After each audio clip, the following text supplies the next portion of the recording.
Welcome everyone to this webinar. Very interesting topic and even more interesting guests for us. We're going to talk about AI and really triggered by ChatGPT and its use in sales and marketing.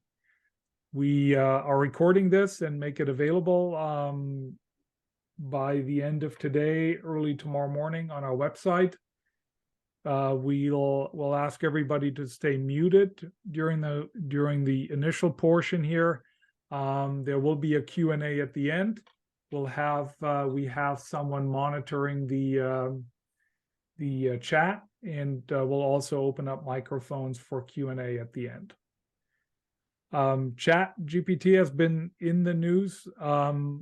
Those who've been familiar with it have known about it longer, but as far as an outside observer like myself goes, we've seen this blow up in the last 2 months, I would say, and it's just one of many AI power tools that are out there to help sales and marketing. The question is, can it sell? Will it replace sales and marketing people? And we have two practitioners who know their way around AI, Patrick Ward and Ryan Staley. Thank you guys for joining us. Why don't you introduce yourself? Patrick, start with you. Hey everyone, my name is Patrick Ward. I'm the VP of Marketing at a company called Rootstrap, which is a custom software development consultancy. I'm very excited to be here. I've been around the AI space for a number of years. Obviously, being in software development, you tend to be on the cutting edge. So I'm here to give you guys some guidance and also allay any fears you have. It is not going to come and take your job, but it is going to help you out. Ryan. Awesome. Yeah, so my name is Ryan Staley. I am the founder and CEO of WhaleBoss, which is a sales consultancy specifically for high ACV, either pipeline or sales conversion, go-to-market strategy. And so essentially, at the same time, I'm also the host of the Scale Up Show, where I interview over the last year, I've interviewed like 120 SaaS CEOs on my show, which has been fantastic. And so contextually, I've been obsessed with it because I've seen asymmetrical gains in my career by leveraging different tools or different strategies or tactics. And so once ChatGPT came out, I started diving really deep and then applying it to use cases and have been really, really impressed with the results. So on top of it too, have asked all those founders, not all of them, but a lot of the founders and CEOs in SaaS, how they're using it in their business, how they're using it to grow revenue.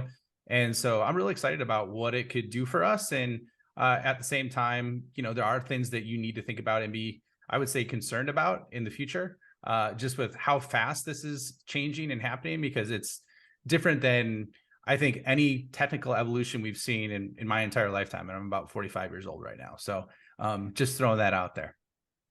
Well, Ryan, Patrick already told us that we don't have to be concerned about our jobs. How do you feel about it? Yeah, so here's what I would say. And Pat, right now, I would say it's really not, it's automatically going to replace you. It's more so, it's somebody using it is going to replace you, right? So like, think of it this way. If there's a version of you, and then, or you, I should say, and then another version of you, but they're leveraging these tools that allows them to get work done in maybe 50% of the time, and they reallocate that free time towards making the quality better or producing more content or doing other value-added things to the organization. That's where I see, there's a really unique opportunity to capitalize on that and also be cautious of. And so that's where my head's kind of coming at right now. But then, there's some stuff with generative AI coming out. I've talked to people who have been researching AI for the last 12 years and have that in their company. Where you'll be able to do Jarvis-like activities from Iron Man. And so I don't think it's necessarily going to replace everybody right now, but those are my viewpoint on it, if you will. So we have a good point and counterpoint, if you will. Good. Well, Patrick, like so many things that get into the spotlight, people throw around the term ChatGPT without really understanding what it stands for and what it is. So in layman's terms, for somebody who's not as deep into this matter as you are, what is it? What is ChatGPT? So the best way to think of ChatGPT is as a large language model. So what has it done? It has ingested a bunch of content from human history, specifically written content. And it's ingested all of that data, and now it has allowed itself to do pattern recognition. I.e., when you ask it a query, it's not actually consciously thinking, it is merely observing all written information and then predicting, therefore giving you the right word that answers your query. And this is why it is helpful when you are thinking about coming up with new content, when you're coming up with ideas, to Ryan's point, saving you time. But so much of the tool is about using it in the right way. This is why there's been very publicly available information of like, why did ChatGPT get this thing wrong? Because it's not actually thinking. It is merely looking at all the scope of language, specifically English language. You know, it does tend to be based on English novels, English literature, you know, any form of written content that is out there in English, which is the predominant form online, and then giving you a response based on what is the most likely scenario. And so that's why you see that even one of the sort of big fears that people have is, oh my God, is this sentient? Like, you know, how do I know that it isn't able to think better than I can? And that's what I would tell everyone here. It is merely still a tool that is using patterns to give you the best possible outcome in its estimation, but it's not actually consciously thinking yet. Ryan, anything to add to this description? So I think Patrick nailed it from that aspect. I think the only thing to add on to it is that you know, there's a lot of really great things if you have the right context and the right prompt to ask it. So basically giving it the context and the right question in the right way, you'll get amazing output. If you give it a garbage input, you're going to get garbage output, right? So I think his explanation was really good at it, but that's something that I would see as well, is that it's good, but it's not enterprise grade yet, right? And what I mean by that is, you know, there's going to be opinions in there. There's going to be information that's not 100% true all the time, right? And so if you're using it for, let's say, and you're in the healthcare space and you're trying to use it for surgery or to make a medical diagnosis, and it's wrong and someone dies from it, you know, that's a massive issue, right? So there's situations where it's no, I don't want to say nowhere close because I don't know all the research behind it, but that it's not near that level. And from experts that I've talked to say there's a long way to go before it gets to that point. You both use the word right? You have to use it right. You have to provide the right kind of input.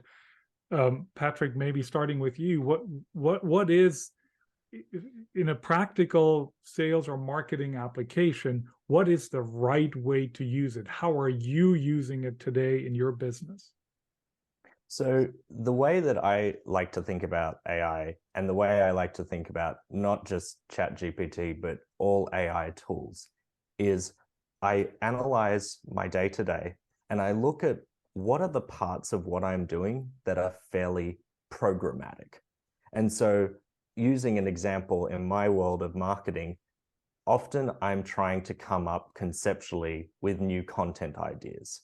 You know, that part, we've all had this phenomenon where we're looking at a blank screen and we get that writer's block. And so getting prompts from ChatGPT about, hey, this is my business, this is what our service offering is, what are some examples of unconventional content ideas that I could play with? That then gives me a starting point. And that's, I think, one of the biggest benefits I've personally seen, is that it's not that it is writing the entire content from scratch, because, to Ryan's point, you end up with some fairly generic content if you haven't given it the right prompt.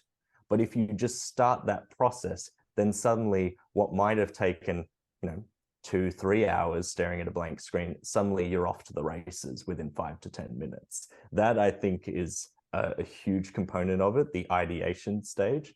And the other personal way that I've found it is, as a marketer, like, I hate numbers. I just really do not like any form of data, any form of spreadsheets. I like to hire people who are really good at that. And the funny thing is, now I am less reliant on that. I'm able to go to ChatGPT and ask it, hey, what's an Excel formula for this particular result? Because as you can imagine, I, like many of you, have to report to a CEO and a board, and they love numbers. They want everything that I do measured in numbers. But naturally, I would always say, you haven't hired me as a marketer if I was 100% thinking in that quantitative manner. But now with ChatGPT, I'm able to quickly spin up spreadsheets, reporting that is able to report on those metrics. Ryan, how about you? You were asked in the chat already for examples. Can you share a little bit of how you're using it? Yeah. So, and I would say, so for me, I've used it in a ton of different ways. Like, for example, getting to marketing and content. One of the things that I was working on a program for one of my clients, and I'm like, all right, let me just see if I could create a lead magnet for them. And it's a technical company, right? It's a SaaS company that has technical nature. And so I asked it the right prompts, and it basically created an entire lead magnet, like, for the company, right? Which I shared it with the CEO who's been in that space his entire. He's like, this is really good. Like, there's a few tweaks I'm going to make, but this is really good. He's like, really great work. And I'm like, oh, I created this with AI by just in like 5 minutes. He's like, no way, right? So to go back to Patrick's, mention, you could use it for content creation, content ideation. You could use it for SEO, like literally SEO in the background. At the same time, there's other like idea acceleration or creativity with graphics. You could type words that'll come into graphics, like in stable, what is it? DALL-E and Stable Diffusion. Is it Stable Diffusion? Yeah, Stable Diffusion. Then there's probably been like 1,000 different AI tools released, it seems like, within the last month. And so those are other areas. On the sales side, one of the things that I did, and this came as a result of an experiment, but I looked through, I'm like, okay, one of the biggest things that a lot of companies are ignoring right now is the emotional component of why people make decisions, right? Especially with larger deals. They're so focused on the product. They're so focused on the aspect of like, how do we get things done? So, and I can share with anybody, it's 140 C-level prompts. It's under the website AI4revenue.com. If you just put your email address, it'll pop it over to you. But basically what I did is I asked 3 core questions so that you could sell or market to any C-level executive. And I said, hey, with those questions, the first one was like, hey, what are the KPIs that this C-level, that the CIO is evaluated on, right? And it's spit out 5 KPIs that CIOs are typically evaluated on, right? And I'm like, okay, what are the biggest challenges they experience hitting those KPIs? Then it spit out the answers for that, right? And then I put the third one was like, how do they emotionally feel when they're having those challenges, right? And I reviewed the output. The output was really pretty close to the experience that I had in over 10,000 hours of like customer meetings. So I was like, holy cow, this is powerful. So you could use it in use cases like that. You could use it for basically cold email scripts, SDR scripts, things like that. You could even use it to map out like a MEDPIC. If you want to use MEDPIC, the sales methodology, you could even use it for that to do questions or qualifications based on a certain framework too. So those are just a few examples that you could reference it and try it with. Patrick, you described earlier what ChatGPT is. The question I would have is, how is that artificial intelligence when it's really not intelligence, but rather the ability to process way more data and access way more sources than we as a human can? Is that already artificial intelligence? So this is the biggest reason why it's not going to take your job, because the concept artificial intelligence is just a good marketing ploy. right now, even within the academic circles, what you would describe as powered by ChatGPT is more machine learning. And what is machine learning? It is learning based on a significant quantity of data. It is recognizing patterns within that data and then producing an output, right? We don't truly have artificial intelligence yet. Even when you see things like that, when Bing incorporated its chatbot, and I'm sure many of you may have seen the article where the journalist had the Bing chatbot profess that it loved them and wanted him to leave his wife for it. That wasn't consciously thinking. That's the thing to remember here, is that the machines aren't consciously thinking. So why do we call it artificial intelligence? Well, technology has an awful habit of hyping different areas, and they use these certain terms to get everyone excited. Now, that doesn't mean it's not incredibly powerful. I think we need to remember that this particular tech cycle of AI feels different. And why does it feel different? Because you look at, even over the last 5 years, we've had a couple of different hype cycles. We've had an IoT hype cycle. We've had a 5G hype cycle. Last year, I'm sure many of you remember the blockchain and NFT hype cycle. But what's particularly different about this, funnily enough, is the mundane, right? As Ryan said, some of these applications of this technology are positively mundane in their use cases. You're able to use it in your day-to-day function. And that arguably is way more powerful. That's the true power of technology, when it's able to take something of your day-to-day that is perhaps a little hard, a bit challenging, a bit time-consuming, and compress that, make it easier for you to do your job, and therefore focus on the highest value-add activities.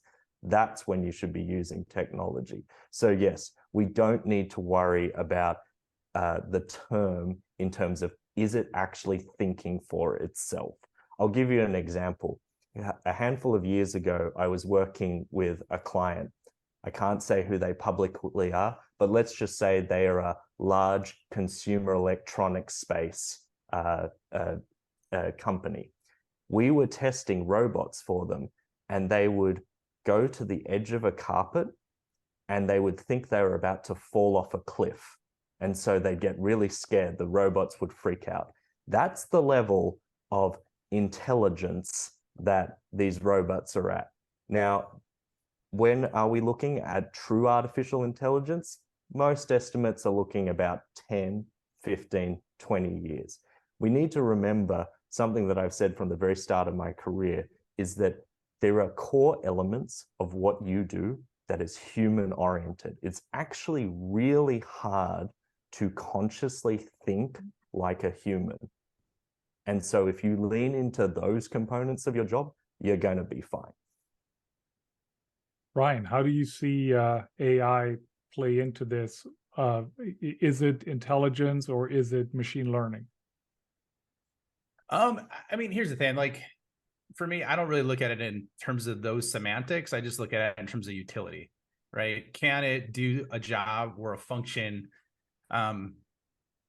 as good, better, or more reliable than how it's being done today, right? Like, those are kind of like, that's the filter that I look at things through from like a conceptual perspective. And so like, I'm definitely not as technical as Patrick at all when it comes to, you know, those details. But what I would say is, here's a little exercise for everybody on this call. You don't need to do it now, but you know, if you're concerned about what it could do, or you're looking at to augment you, right? Like significantly augment what you're doing, whether it be taking off time or the quality of what you're doing, just look at and think through your job, what you do on a repeated basis, or high quality components to your job, and just Google right now, not ChatGPT, Google, what types of AI products there are to do that.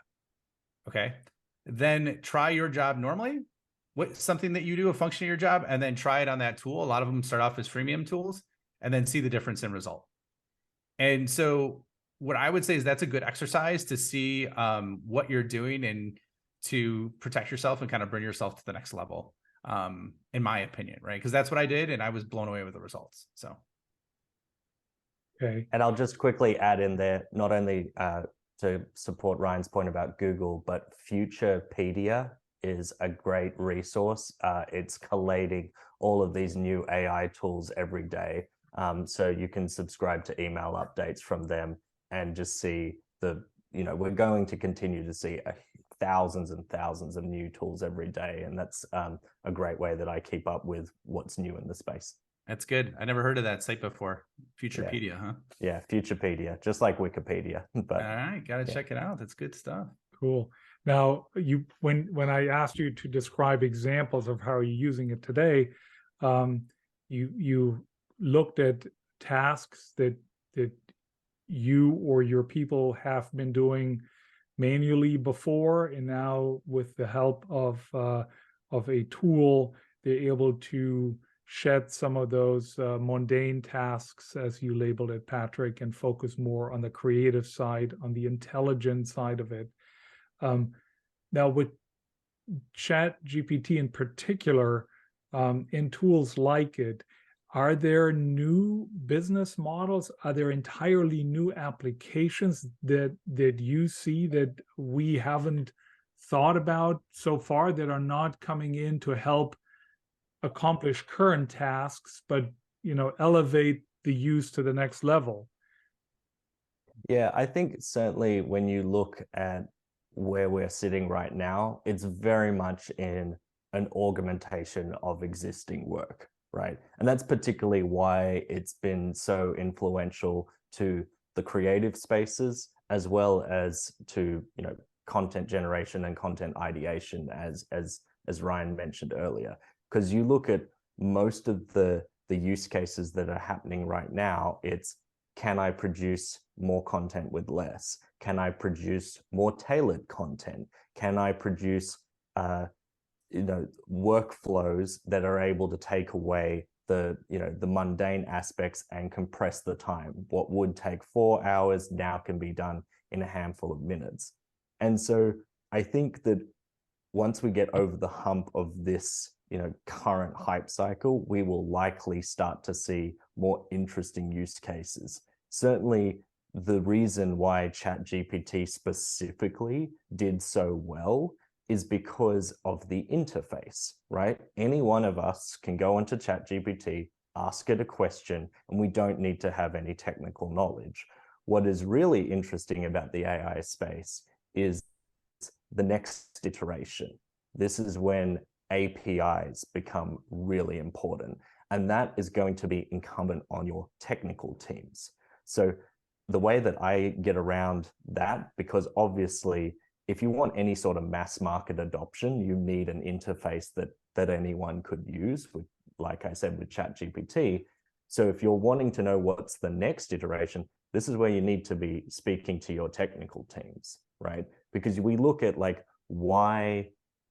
did ChatGPT do? It brought a lot of attention to OpenAI, and it brought a lot of, therefore, investment to OpenAI, which allows them to do even more creative applications. So I would say, if I'm given a short answer to your question, Henning, it's still a little early to tell.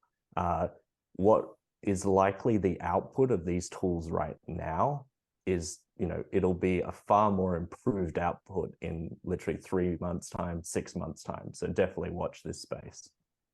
Ryan. Yeah. So in terms of kind of what's coming up, and so Henny, do you want to know what I use it for specifically, or to cut out mundane tasks? You already gave us a few examples. So do you have something entirely new and different as a result of having this tool available, or do you see other people creating new products or new services that weren't even around to be replaced? Yeah, well, there's probably going to be a chat bot for everything, right? So people are going to take chat bots and then customize it down for things. I'll give you an example of what I see could be being replaced, because I'm seeing elements of it already. There's a tool called Descript. Have you used Descript at all, or seen Descript? I haven't. No. Okay. So basically what it is it's like an editing tool. So we could use it for this webinar right now, right? And basically it helps you in a very fast, succinct way, cut clips, remove the ums, the buts, or the filler words that you have, make it look normal. And then do other things as well. Like, so you might outsource that to an agency if you wanted someone to do that and create like highly qualified content. Whereas if you had someone purchase that tool and learn it, they could do what the agency does in a fraction of the time. So like, that's an example of what could be cut out. I showed an example to a SaaS founder of what they could do to create content. And he's like, oh, I don't need to hire a blogger now. You know, I was going to spend $70,000 on a blogger and do that. He's like, I could have someone do blank, blank, blank and do this, right? For content as well, like, and I don't want to keep focusing on content, but like Jasper is one that's out there. So you could leverage it, but you got to do it in steps right now. So kind of what Patrick mentioned, you could do it for ideation, but then you could do it in terms of like creating, let's say you look at something like BuzzSumo and you look at like trending topics. From there, then you put, give me 15 ideas around this trending topic. And then from the trending topic, you're like, okay, write me a bullet point summary, write me a hook for a YouTube video, and then write me a blog post for it. And it can do all that, right? Now, here's the big thing with content or AI tools is you need to add the human element, because there's sometimes where the output will be really good. Sometimes it'll sound like a robot. But ultimately what's going to happen is it's going to get accelerated. People are going to crave human connection when it comes to those details. So that's my 2 cents on it in terms of some use cases. Other use cases on the visual side are like, you could type in, like I said, in those basically graphics models. You could create stunning images for like a website. You create ChatGPT for copy. There's all sorts of different use cases that you could leverage this right now. So those are just some other examples that I'm playing with and using it with. Great.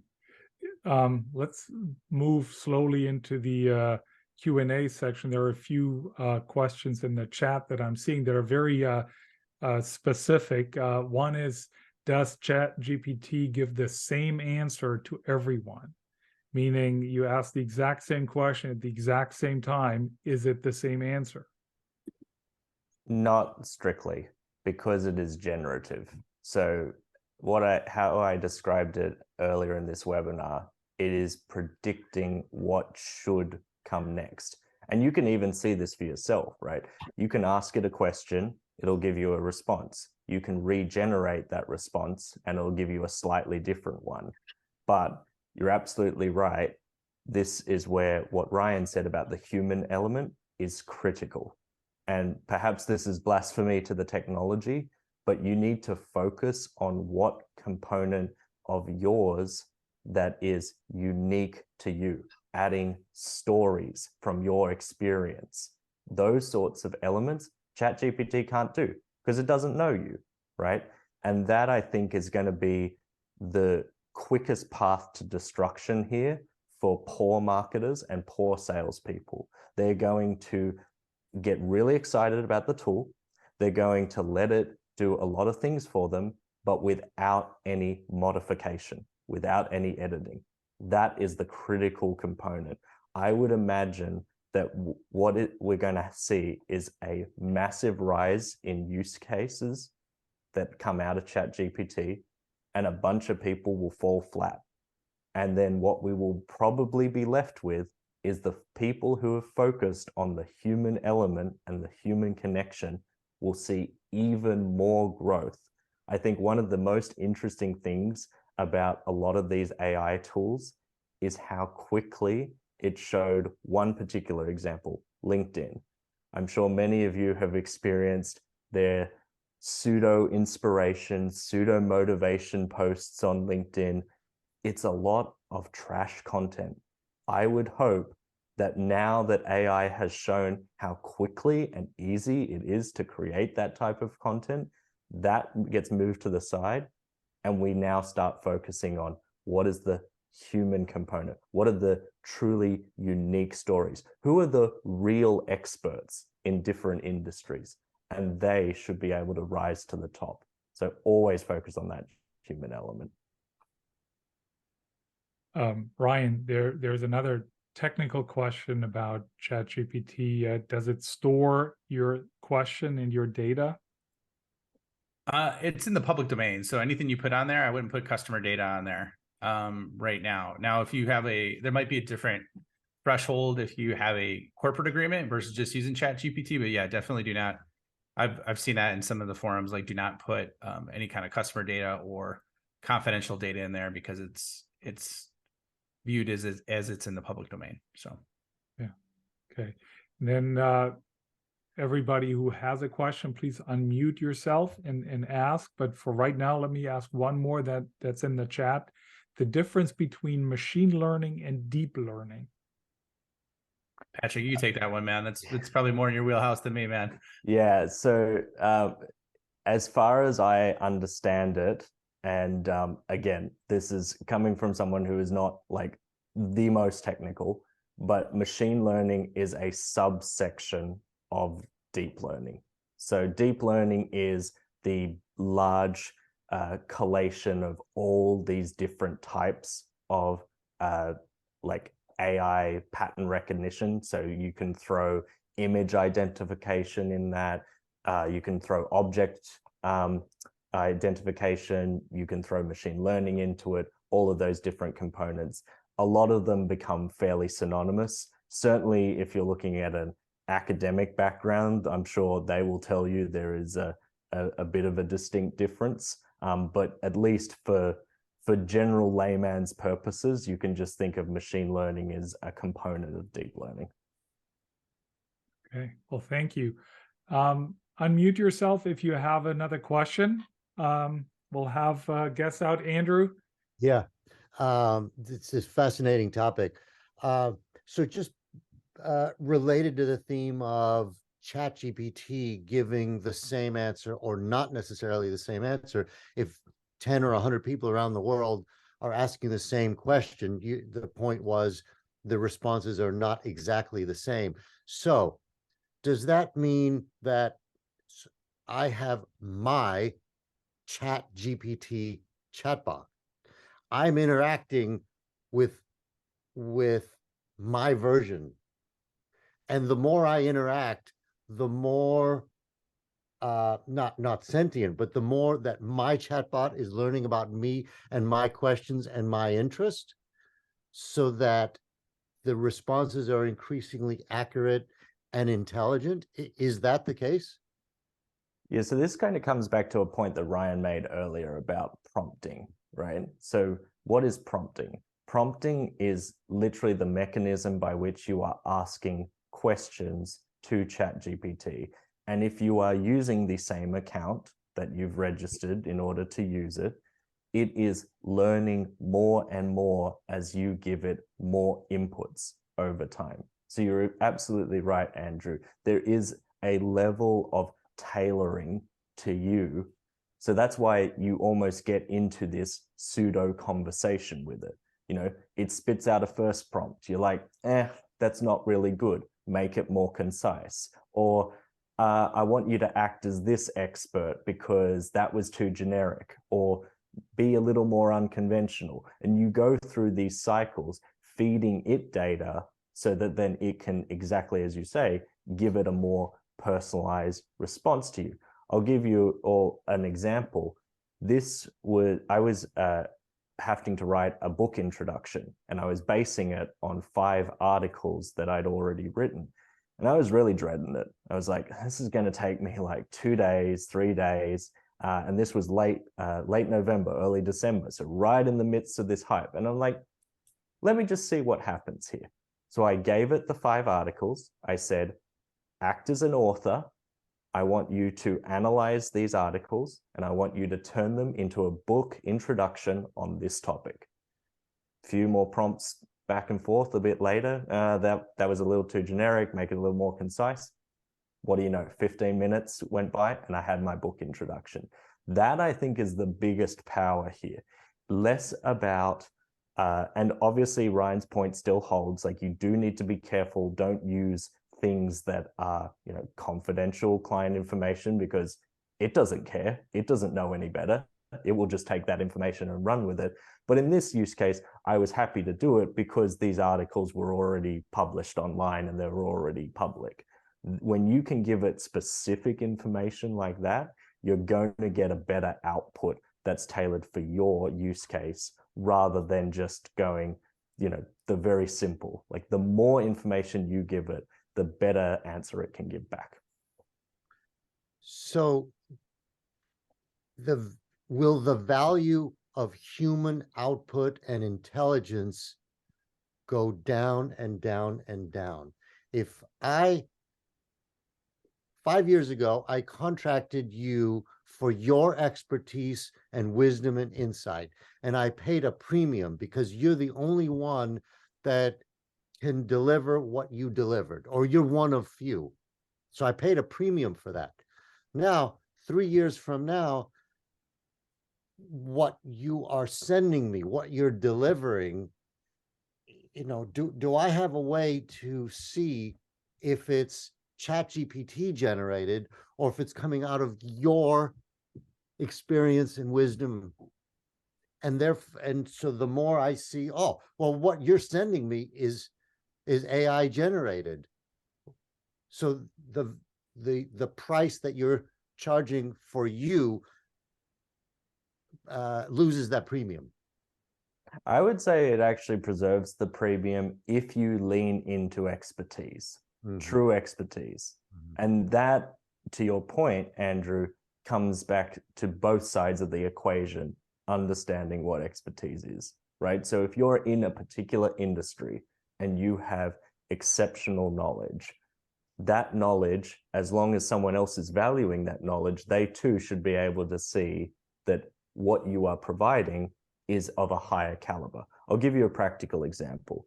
The funny thing is, as much as I've found certain use cases for some of these AI tools, the biggest part of my industry is outsourcing, specifically the function of talent outsourcing, software developers, content writers, et cetera, et cetera.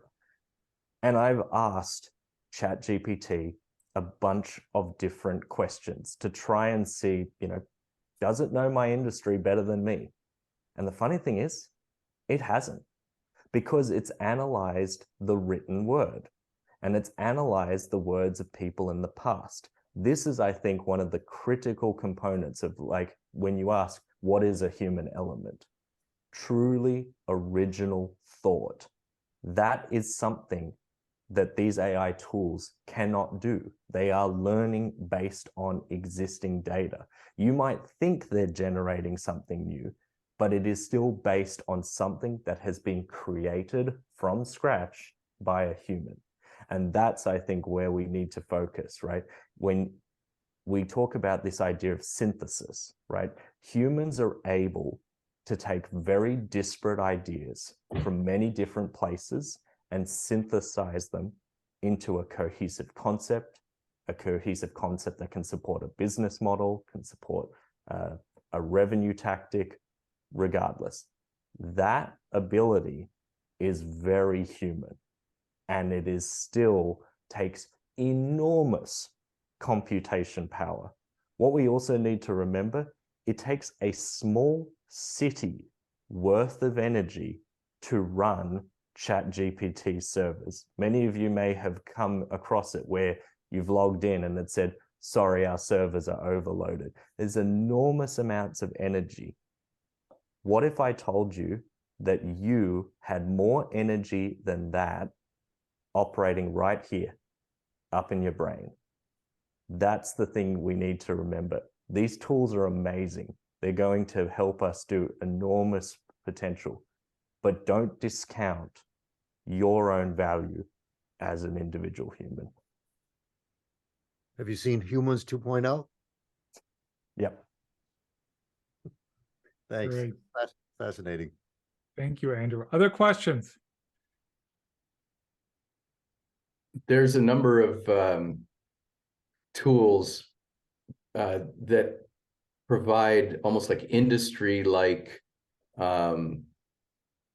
templates and guides to help you build the prompts.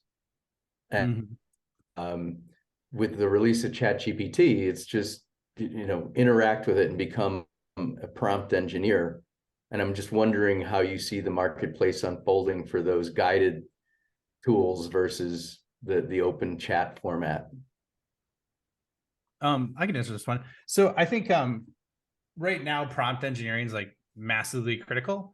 However, I think that's going to get commoditized and companies are going to build that into their products, right? So, but that's the value of the expertise that Patrick was mentioning. Like, if you don't know the exact right way to ask the question, you're going to get a crap answer, right? However, if you are able to, let's say for your level of expertise, engineer the right prompts to get amazing outputs and then create that, I think that's massively powerful, right? So I think, anyways, long story short, I think prompting is going to get commoditized. But at the same time, here's what I would tell you. I think both sides of it. How many people here are in tech? Like, can you guys just pop in the chat? Is it pretty much everybody here in the chat or no? Just give me a Y if you're in chat. No, if you're not. Holy cow, somebody just has a really long question. So we'll get to it. Yes, yes, yes. Okay. There's a lot, right? So everybody so far said yes. Kelly is no. But so I've talked to a lot of like insanely smart people, like sold their companies for 50 million. These are CEOs, these are executives, and they've never used ChatGPT. They don't know what it is. And so I would say one thing also consider is like you have a massive advantage because you're in tech and you're aware of it. Some people have no clue what it is or what it's possible. So lean into it. And like I've showed non-entrepreneurs or CEOs like what outputs from it and didn't tell them. And they're like, this is amazing. What'd you do? Blah, blah, blah. So you could have a really big advantage as well if you kind of leverage it for your business. So. Hey, Mike, you unmuted yourself earlier. Do you have a question? Yeah, well, it's more of a point of view, if I can, because I'm just coming out of kind of a tangential space to this. And this is what I've been telling my salespeople for the last couple of years, even before ChatGPT showed up. I truly believe that what we're talking about today with machine learning, ChatGPT is going to replace the transactional salesperson, which is for us, that's a massive part of the cost in running a sales operation. So if I can eliminate a large number of those transactional salespeople at a $50, $70, $100,000 base, that's a massive improvement to the company. Deal qualification, things like that. Where I think it's incumbent on us, and what I'm getting out of this, by the way, is a great session, is for us to be knowledgeable on what ChatGPT is, what AI is, what machine learning, so that we can advise on how and where to use it versus, oh yeah, you're just going to replace your salespeople, because you're not. Yeah, I think that's a powerful point, what you mentioned with that. And I think there's elements of truth to that. I mean, you've seen buyers want to work with salespeople less because of some of the crap. And I could see that with lower ticket deals, that especially being the case, not instantly, but eventually, So I think there's a lot of credence to what you're talking about there. Hey, Mike, can you expound on that? Give some examples, or your example of where and how it's going to replace a transactional salesperson. Sure. I'll give you an example. So the company I just left was an integration technology. Our expansion sales, many of them were customers who just needed another endpoint. So it's $5,000, $6,000, $7,000 a year. It's an order. So for them to be able to, rather than talk to a salesperson, have a salesperson have to stop what they're doing, create the opportunity in Salesforce, create the order form, do the DocuSign, et cetera, et cetera, et cetera. And then I got to pay the sales rep the commission on that $6,000 order. And that commission could be $1,000 depending upon where they are in their tier. I can automate that entire process. So you're going to use sales automation tools, maybe like a Sales Loft or something like that, combine it with your CRM and just programmatically have it do the work that a CSR would do, as well as maybe an outbound. Yes. So to give you to really expand on it, Ron, when you go to the web, so the company I just left is Jitterbit. You go to their website, there's a chat pop-up. We used to use Drift. We changed to a company called Qualified. The chat says, or the bot says, do you want sales help? Do you want support help? And then you can create a tree logic that says, I'm a customer. I have a question, or I just need to buy another endpoint. and I don't have to route that to a salesperson. I can, the technology can recognize who the customer is, see what their pricing schedule is, say, oh, that if another endpoint is $6,200 a year, would you like me to send you an order form? Yes, and it's done. Now, Jitterbit hasn't done that, and that's part of one of their many issues. And I shouldn't have said that on a recording, but we'll forget I did. But that is a very common scenario, especially in tech companies, is those really simple, you can even do renewals that way, right? Generate the renewal in an automated fashion. Why do I don't need to have a human involved in that unless there's a problem, and then the customer says they need to speak to a human. You know, it seemed there'd be an advantage then to having a ChatGPT character that's the name of the salesperson, so that each salesperson has their own ChatGPT where the routine is taken care of, but they're still connected in for the higher level question. I love that. Yes. Yes. Because so one of the things that I've been working on is, and for the last 4 years, really, of the 5 that I was there, is improving the very first interaction. Because that's, deals are won and lost on that first interaction and then on the discovery. So I do see an opportunity for ChatGPT to massively and positively influence that first interaction with a prospect. Great. Well, thank you for that interactive discussion here. We're coming up to the 50-minute mark. Patrick, Ryan, why don't you close us out each with a little statement of what you think the future will hold for the use of AI in sales and marketing. Patrick, let's start with you. Yeah, I think I'm going to piggyback a little bit of Mike's point, because I think that is the critical component here. Is our biggest enemy in both sales and marketing, and especially for our 2 functions, is not AI. It's bad marketers and bad salespeople, because they are the ones who give the rest of us doing the right things a bad reputation. There's a reason why people perhaps don't trust us. Oh, I had a bad experience with a marketer, or a bad experience with a sales rep. That's what I'm excited about. I'm excited about certain behaviors that have crept in to both fields that have been, you look at my field of marketing, for the last 10 years, it's all been super growth oriented, super metrics driven, to the point of roboticism and automation.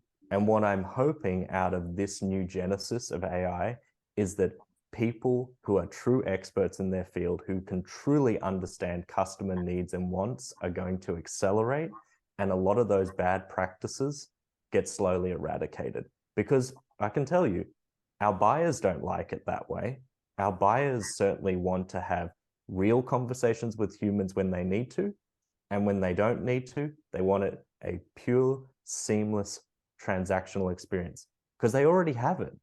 Many of us, I'm sure, are in B2B spaces. They already have it in the e-commerce world. Why can't they have it in the B2B world? That's the power of AI, what it's going to bring to us. So I'm very excited for the next 5 years, as what we see right now is the tools in their infancy. They're only going to get better from here. Ryan. Yeah, I think so. A lot. I'm excited yet scared at the same time, right? Like, I think there's amazing potential and capabilities, but part of the reason why I dug so deep into it is because it kind of scared the hell out of me. Thinking both sides of what could happen, and not to go the whole down Terminator 2 with Skynet, that whole concept. But I think there's excitement, and so I would rather know what's going on and be a part of it and integrated in what I'm doing than bury my head in the sand and then have everybody pass me by. So I think it's that critical to what's going to happen. And in the next 6 to 12 months, and this is based off a collection of conversations that I've had with people that have massive, massive insight in this space, as they think within that time frame, 6 to 12 months, you could, let's say there's a process in HubSpot that takes 17 clicks to do, right?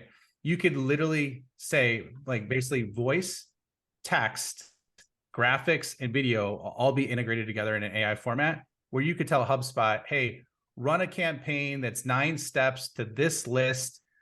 Make sure you incorporate X, Y, Z, and the whole thing will be done for you. Like, that's the level of what I've been told is going to be possible in the next 6 to 12 months, which is exciting, but at the same time, like I said, a little scary, that it could go to that level. So I would just say, hey, best pop on, understand with it. Worst case scenario, play with ChatGPT, play with DALL-E to understand what's out there, and just think, like, how can I apply this to my business? How can this make me better, more efficient? And then I think you'll be happy with the results.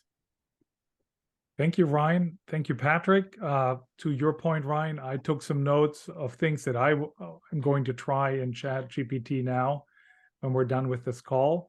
Thank you, everyone, for joining, and have a wonderful rest of your Thursday. Take care. Bye-bye. Thanks.